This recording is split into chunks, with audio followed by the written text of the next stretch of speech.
Olá para você que acompanha as redes sociais do Jornal Diário de Iguaçu. Estamos recebendo no nosso talking de hoje o senhor Luiz Gemelli, presidente da SAC, para falar um pouquinho sobre as propostas do plano diretor. Senhor Gemelli, então seja muito bem-vindo ao nosso talking daí. Já dou início a essa entrevista com você para falar um pouquinho sobre as propostas para o plano diretor de Chapecó. Bom, primeiramente gostaria de agradecer o espaço do Diário de Iguaçu, né, e toda a rede, por nos dar essa oportunidade de estar participando diretamente com o ouvinte, com os telespectadores, né, nas redes sociais também, né, onde atinge o grupo DI de uma forma geral, para nós poder comunicar aquilo que a gente pensa, que a gente apresentou tanto para o plano de mobilidade como sugestão para o município, e que também se confunde, se complementa, né, com o plano de mobilidade e o plano de diretor da cidade de Chapecó. São dois planos, são dois planejamentos que a cidade tem como importantes para a vida dos seus cidadãos, para a vida das suas empresas e para um planejamento sustentável da nossa cidade.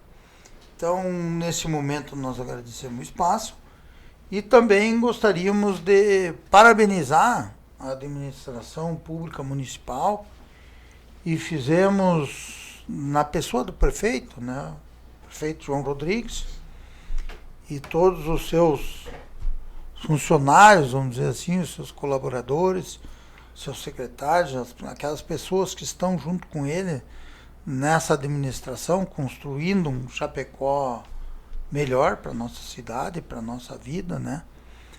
Então, por construir um espaço importante desses e de participação.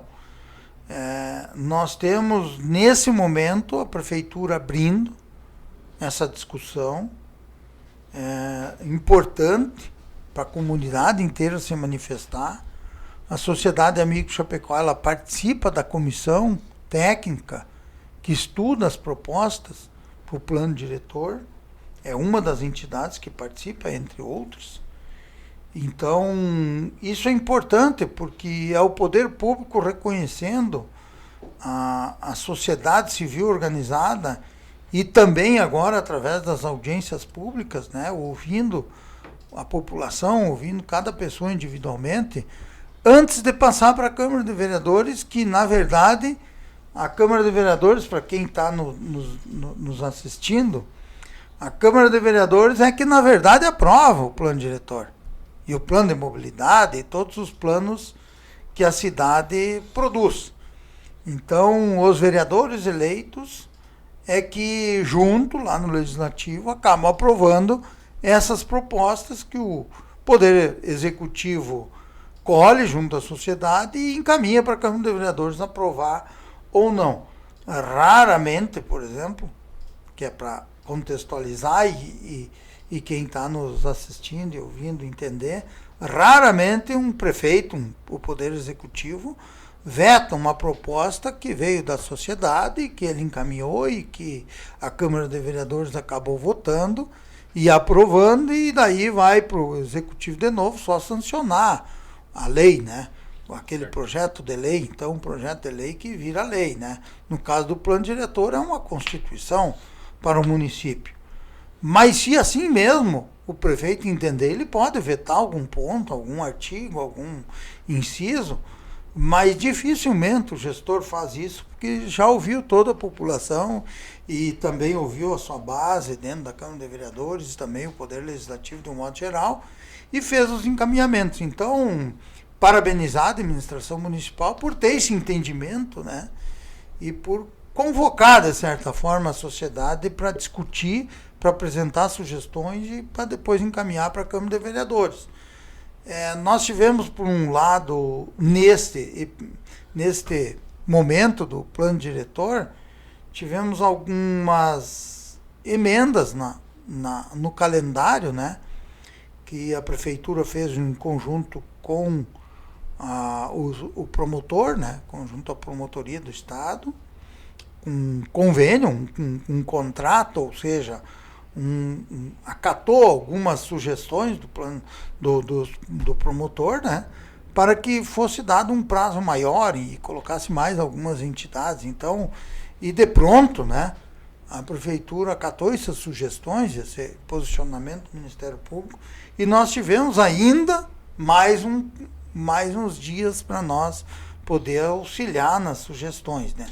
Além daquela que tinha sido proposto pelo Poder Público do município, Poder Executivo, e mais os 7 dias que a comissão técnica solicitou e conseguiu para nós fazer as sugestões ao plano diretor. Certo. E você pode citar algumas ideias que a SAC propôs ao plano diretor?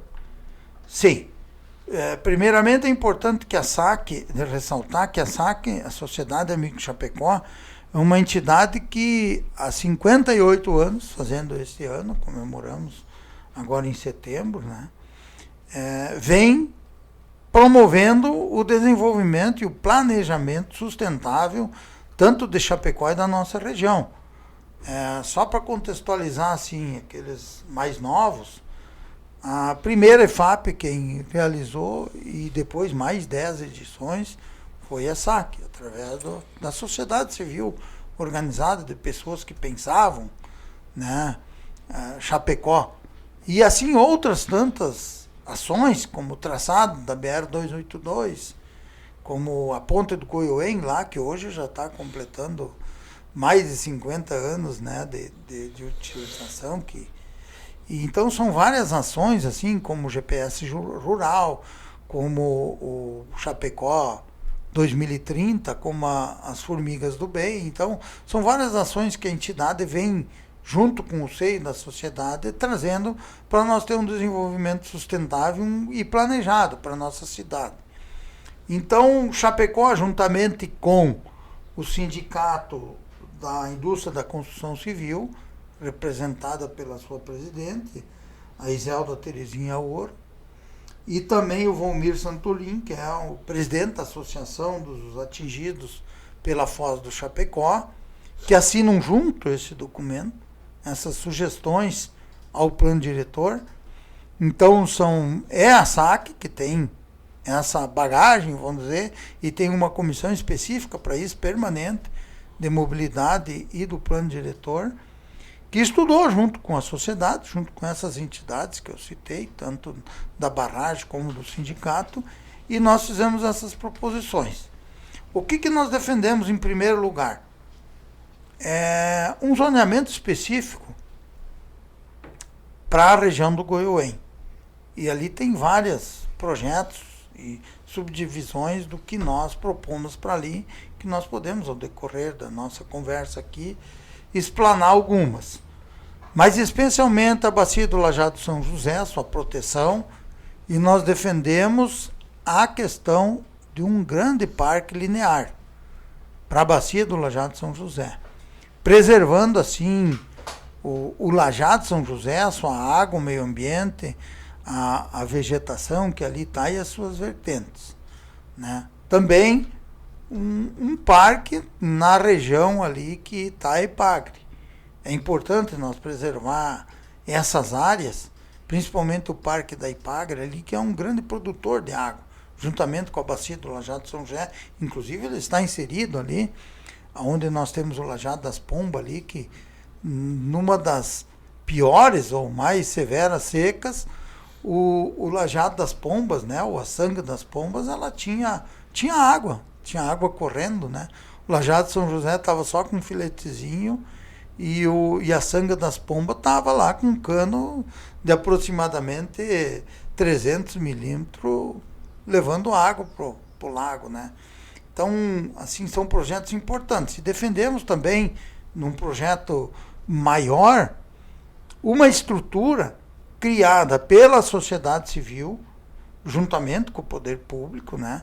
Mas separado da questão do poder executivo.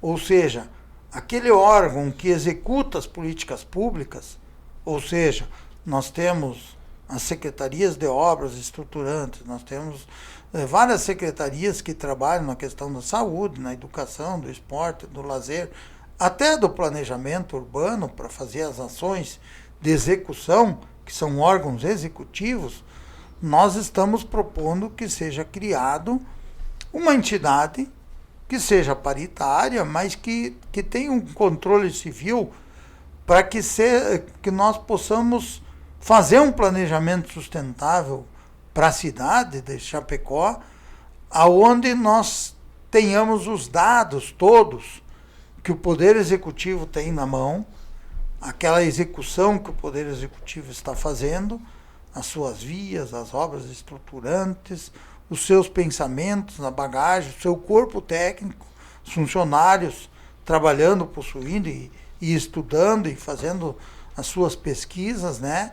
E também a sociedade civil que, de certa forma, está ou na academia ou está vivenciando na prática situações e condições que ela possa contribuir com a cidade de Chapecó, independentemente. Então, uma estrutura dessas, por exemplo, com inteligência artificial, onde nós podemos planejar de forma sustentável e também fazer um controle da ocupação e do parcelamento do solo de forma online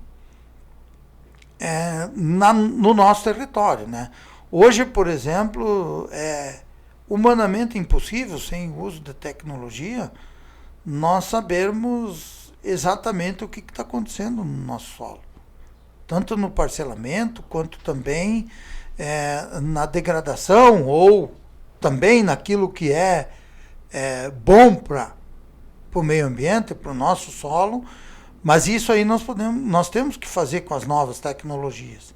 E nós acreditamos que uma entidade, um órgão, uma autarquia que tenha esse poder pode fazer com melhor qualidade. E isso tem que ser incluído no plano diretor, sim, para nós poder ter de forma independente essa ajuda, sem se imiscuir de pensamentos ou de corporações. E também de pensamentos que venham a divergir ou convergir com essas situações, no sentido de corrigir determinadas coisas e propor condições para um desenvolvimento sustentável. Perfeito, senhor Gemelli. Muito obrigado pela sua participação, falando aí brevemente um pouquinho sobre o plano diretor. Eu gostaria de deixar esse espaço aí para a sua conclusão. Bom, nós temos, por exemplo, tem determinadas vias no interior e dentro da cidade que elas precisam estar gravadas no plano diretor.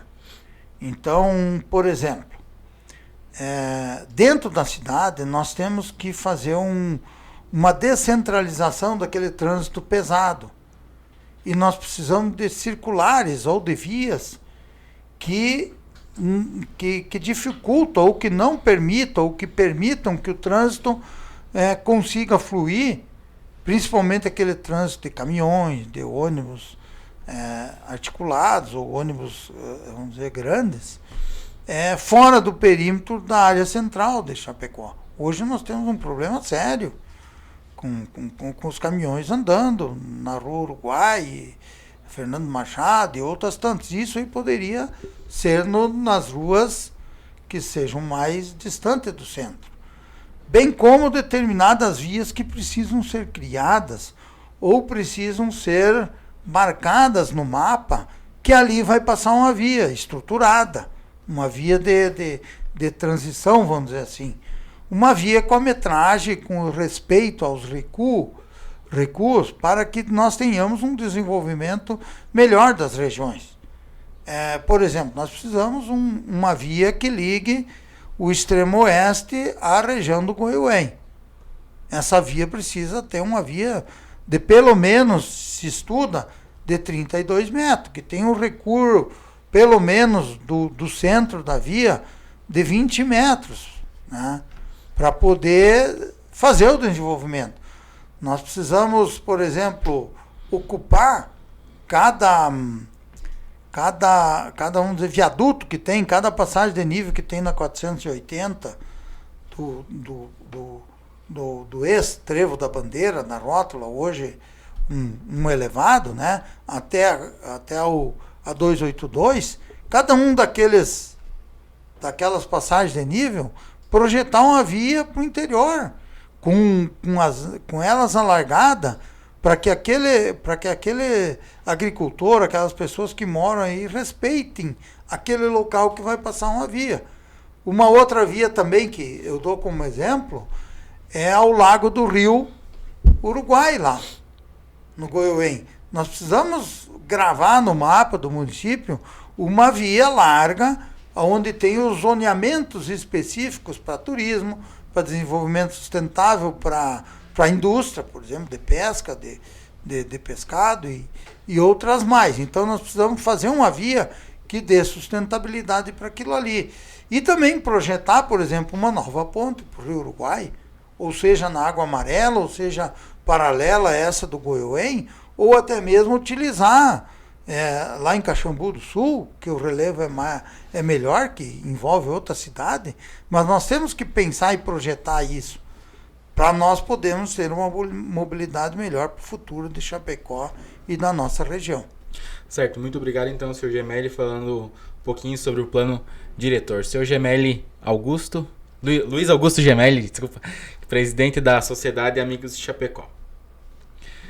E para você ficar bem informado, acompanhe as nossas redes sociais, Instagram e Facebook Diário de Iguaçu e também o nosso site teiregional.com.br.